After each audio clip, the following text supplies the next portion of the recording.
Let's crack on. We kick off with the Telegraph now. And should we cancel Gary Lineker? Ben? I don't think so, no. No, I think You're a fan? Well, I mean, I wouldn't go that far, but I've no problem with him. What's he done now? Well, apparently he just tweeted something very gentle about Chloe Kelly's goal celebration where she took her top off and she was wearing, let's be honest, a very sports bra-like sports bra. So it was... Yes. Are there other types? Well, I don't know, but negligee sports I bra. certainly didn't think, oh, my word. Well, the thing is, what he actually tweeted... I mean, let's have a look at what he tweeted. He said, Kelly is England's heroine, bra none. Which doesn't make sense because she was actually wearing a bra, so...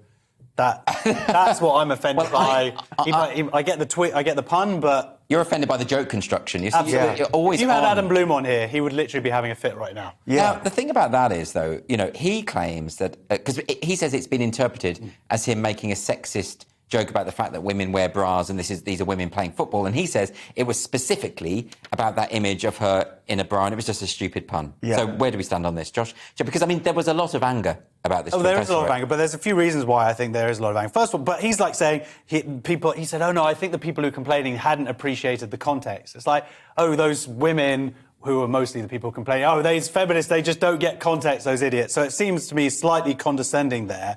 But what it really is... and by the way, the other thing is he says, I will not be bullied into self-censorship, yet he deleted the tweet. So OK, so he clearly was bullied. Some of the things. And also he said he'd run the tweet past my two friends, they're both feminists, and they said it was absolutely fine. It's that whole defence, some of my best friends are feminists. But he should be able to talk about what he wants. But, of course he should. But you know what it is I know really what's going on behind the scenes is he's been very dismissive about gender-critical arguments and women who are basically fighting for fairness in women's sport. Yes, absolutely. And whatever. And I think a lot of feminists have thus jumped on this, rightly so, to go, oh, so you're not going to protect women's sports, so you're going to... Because that's what he said the other day. He said something like, maybe, what did he say? He said he was attacking women for standing up for women. He said, oh, it's all divisive nonsense. Yeah. It's like, no, it's women fighting to be in women's sports and to be fairly, and then you're then making this joke about... Yeah, exactly. You're dismissing it. So let's check something. Is Gary Lineker still the host of that football show?